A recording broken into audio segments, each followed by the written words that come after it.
अस्सलाम वालेकुम। Research for beginners में खुश आमदीद। आज की इस वीडियो में हम डिस्क्रिप्टिव स्टैटिस्टिक्स के ऊपर बात करेंगे। डिस्क्रिप्टिव स्टैटिस्टिक्स या डिस्क्रिप्टिव एनालिसिस, इसको किस तरह से परफॉर्म किया जाता है, किस तरह से इंटरप्रेट किया जाता है, इसमें कौन कौन सी चीज़ें शामिल होती हैं, ये सारी की सारी चीज़ें आज हम इस वीडियो के अंदर सीखेंगे।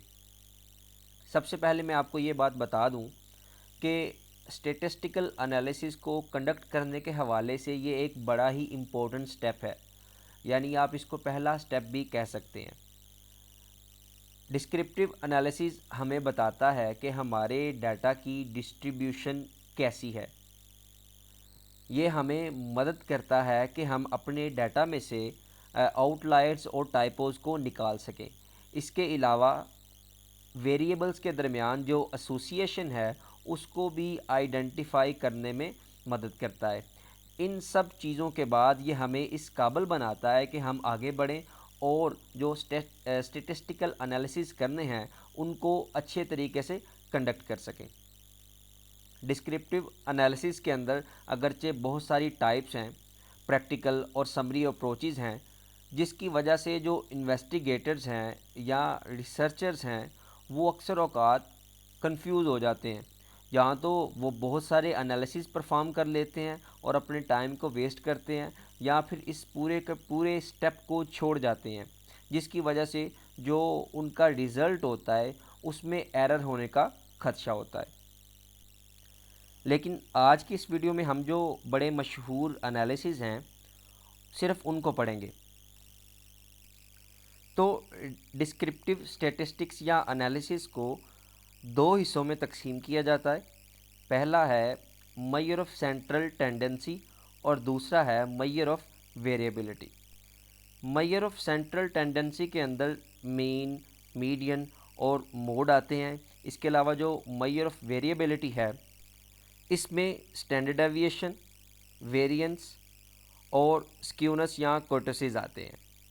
तो अभी हम देखते हैं कि इनको किस तरह से एसपीएसएस के अंदर परफॉर्म किया जाता है और इसको उसके बाद किस तरह से इंटरप्रेट किया जाता है, ये हम बाद में देखते हैं। ये आपके सामने एक डेटा सेट है, एसपीएसएस के अंदर ओपन है, ये इसकी लेआउट है। सबसे पहले हमने यहाँ पे एनालाइज के अंदर जाना है, उसके बाद यहाँ पे दूसरे नंबर पर डिस्क्रिप्टिव स्टैटिस्टिक्स के ऊपर, और फिर यहाँ से दूसरे नंबर पर डिस्क्रिप्टिव्स में। अक्सर औक़ात जो डिफरेंट इन्वेस्टिगेटर्स होते हैं, रिसर्चर्स होते हैं, वो डेमोग्राफिक वेरिएबल्स या रिस्पोंडेंट प्रोफाइल को भी ऐड करते हैं, ठीक है। इसके अलावा जितने भी उनके क्वेश्चनर होते हैं सबको बारी बारी चेक करते हैं। लेकिन यहाँ पे मैं जो कंप्यूट किए हुए वेरिएबल्स हैं, कंप्यूट क्या होता है ये मैंने लास्ट वीडियो में बताया हुआ है। आपको अगर नहीं पता तो आप वहाँ पे जाके कंप्यूटेशन देख सकते हैं और किस तरह से की जाती है वो भी आपको उससे पता चल जाएगा।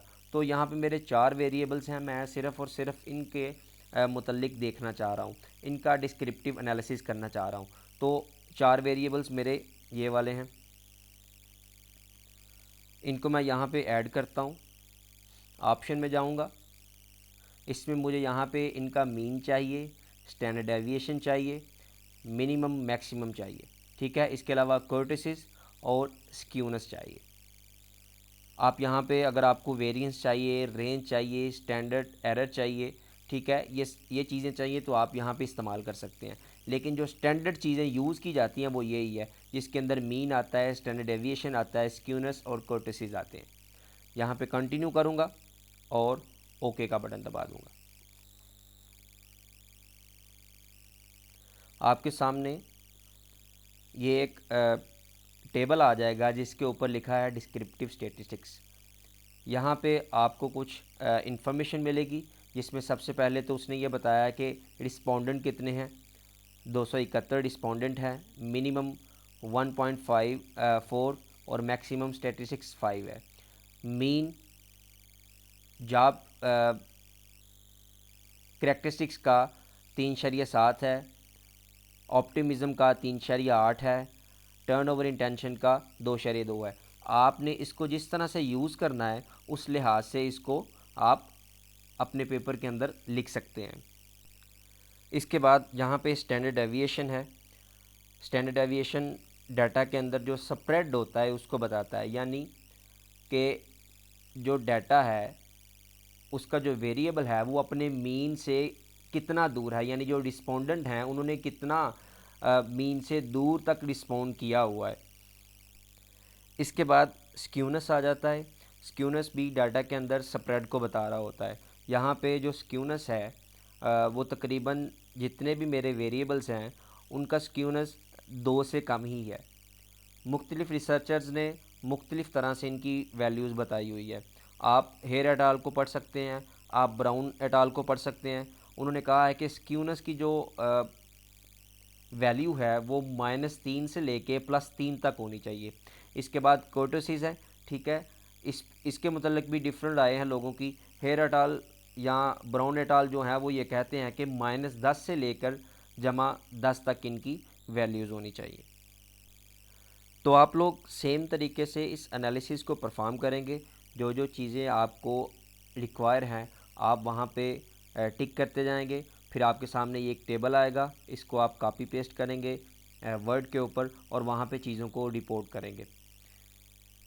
अगर तो स्क्यूनेस -3 या +3 से ज़्यादा है तो फिर आपका डाटा में प्रॉब्लम हो सकती है। अगर कोर्टेसिस -10 से या +10 से ज़्यादा है तो फिर भी आपके डाटा के अंदर कुछ प्रॉब्लम हो सकती है, जो कि आपको आगे जाके कन्फर्मेटरी फैक्टर एनालिसिस या इसके अलावा अगर आपने एससीएम यूज़ करना है उसमें प्रॉब्लम दे सकता है। नेक्स्ट वीडियो में हम इंशाल्लाह कोरिलेशन के ऊपर बात करेंगे।